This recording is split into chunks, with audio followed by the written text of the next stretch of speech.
A very good morning to the respected audience present here. My name is Janela Palat Mendoza, and today I am going to deliver a morning speech on poverty. Poverty is defined as a lack of food, clothing, adequate shelter, medication, education, and other necessities for a higher quality of life in the world. It also ensures that all people have equal human rights.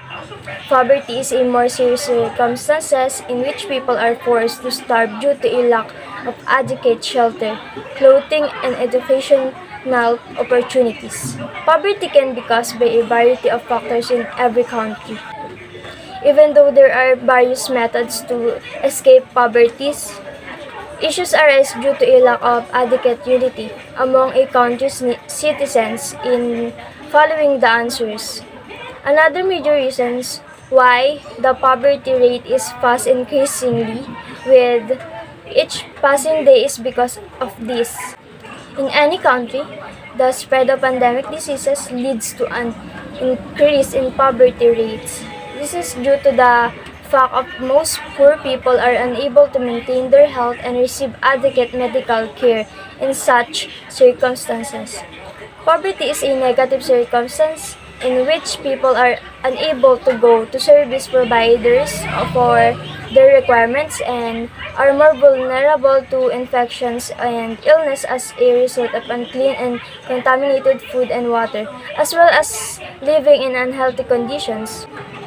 This is because a poor individual may become trapped in a vicious cycle of servitude. However, because this is an unavoidable problem, the individual who is trapped in it must live with it. Poverty is a distressing human condition that causes grief, pain, and despair in people's lives. It's a lack of money and essentials that prevents people from living luxuriously and sufficiently, having access to all of life necessities. This is all a negative scenario that may prevent a child from attending school and studying during his or her youth. And it is also the cause of more serious social concerns such as child labor and slavery. A larger proportion of the population in these countries is illiterate, hungry, and without a house or decent clothing.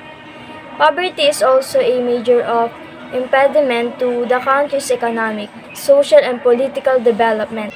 Poor individuals do not have the money to meet all their demands, and they go through life without numerous amenities, such as a two-meal and safe drinking water.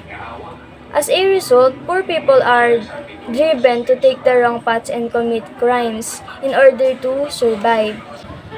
Poverty can be caused by a variety of factors, slavery conditions, and soaring epidemic sickness rates.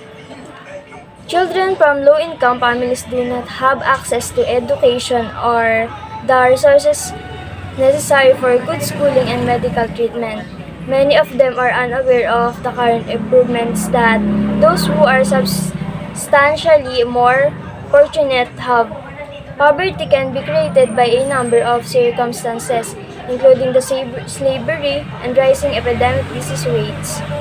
Low-income children lack access to education and the sources required for proper education and medical treatment.